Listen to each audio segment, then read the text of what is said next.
This is my first full restoration. I mean, I've owned bikes and I've done maintenance. I don't consider myself a mechanic by any stretch of the imagination. Rebuilding a classic bike, a vintage motorcycle, was always on my bucket list of things to do. I had no idea how much work was involved though. Man, I must have spent 6 months of my life just devoted to this restore. I found this bike when I was riding around on another 350 that I had bought that was already in a running condition. Found it in a barn, and the widow of the original owner sold it to me, and she had it sitting in a barn covered up with a blanket for 30 some years, since the early 80s, and said it hasn't been ran or started since. What I didn't know at the time, not knowing what I was getting myself into, was that the gas tank was leaking, one of the valves was stuck, a cylinder was stuck, the triple tree was cracked, valves needed to be ported, there was a bent headlight ear, turn light stay was bent. There was a lot of work I was getting myself into. The first 3 weeks after I took it home and gave it its initial bath, it just sat in the garage with acetone and Marvel mystery oil inside the cylinders. And then once it finally unstuck itself, I was able to start the teardown process, start tearing it all apart. I got it all tore down and I found a powder coater in the area who was willing to take on the project for me. All the parts that were black, the frame and all the miscellaneous parts, were sent to the powder coater. While I was at the powder coater, I took the liberty of disassembling all the carbs, and man, that was quite a bit of work. I think I probably worked on that for 40 hours at least, just on the carbs. I tried everything I could to get the floats loose in the float bowls, and I ended up having to boil them on the stove for several hours just to even get them to loosen up, because the gas that was in it had turned to varnish, and it was shellacked in there pretty good.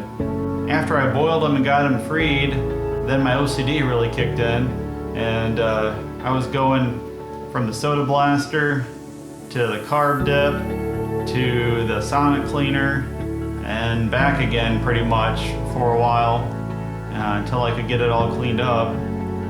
And then I bought all new Cayenne jets and new old stock Honda parts kits for the carbs, and I rebuilt them. And after I did that, I bench tested them. I made myself a little bench tester to make sure that all the floats were level and they were all filling up with gasoline appropriately. In my mind, I had imagined, you know, sitting in the garage, listening to some nice music, drinking a beer, and wrenching on some parts. In reality, it was me elbows deep in parts washing off 45 years of mud and tarnish and grime.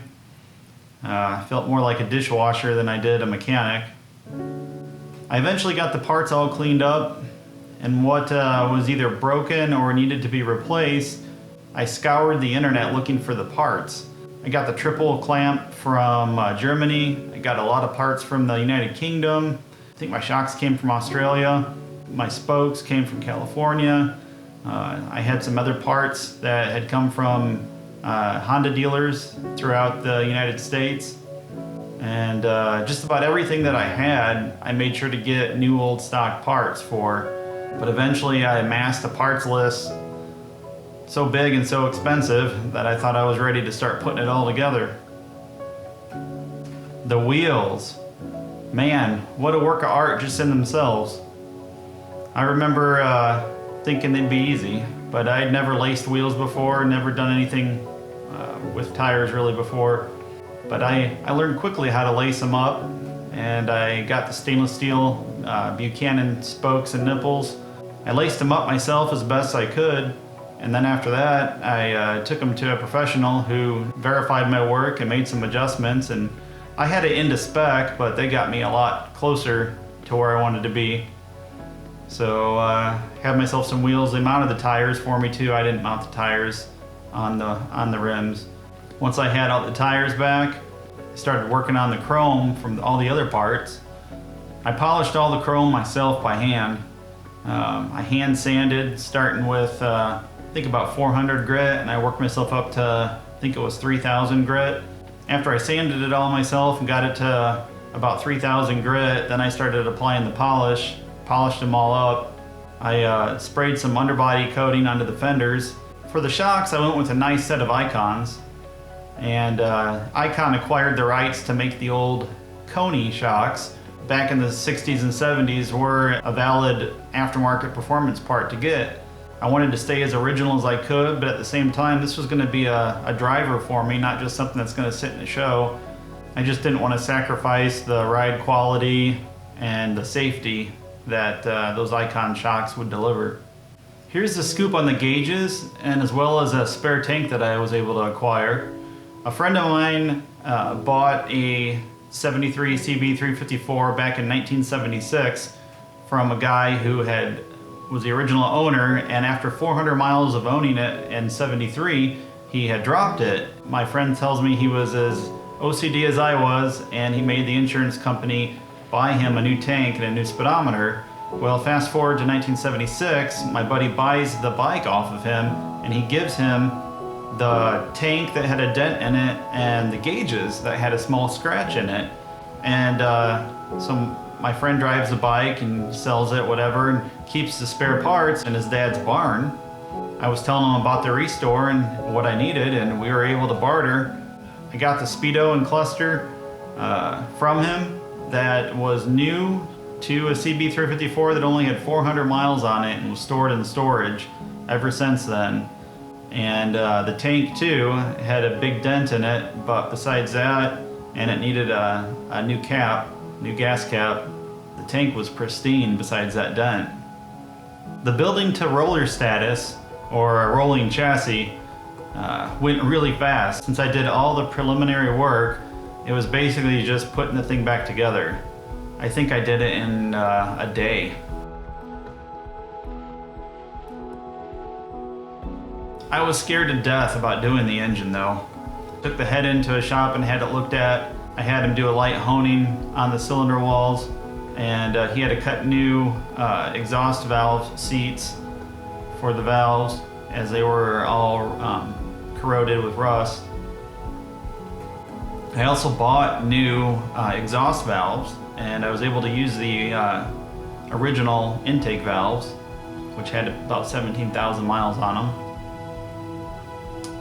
I did the valve work myself. I was really proud of myself for that. I lapped the valves myself and installed the valves and the springs and put it all together. The one thing I cheaped out on the engine was, at first I tried to get a Chinese pistons, ring, and circlips. I actually put them in and built it all up. After 100 miles of driving it on those Chinese pistons and rings, I couldn't get the rings to seat, so I had to do another top end. This time I sourced all new old stock pistons, clips, everything, tore it down, put it all back together, and it ran like a champ. So that was an expensive lesson, but one that I'll never forget, for sure. Here's the first time I turned it over since the original owner started it back in the 80s.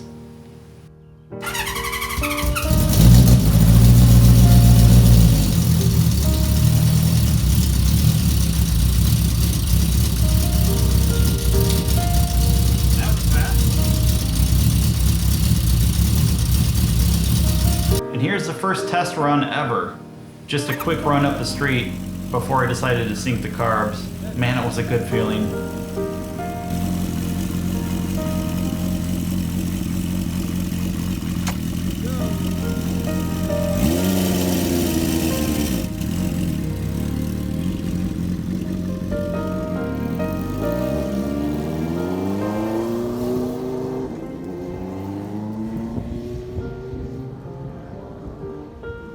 So far.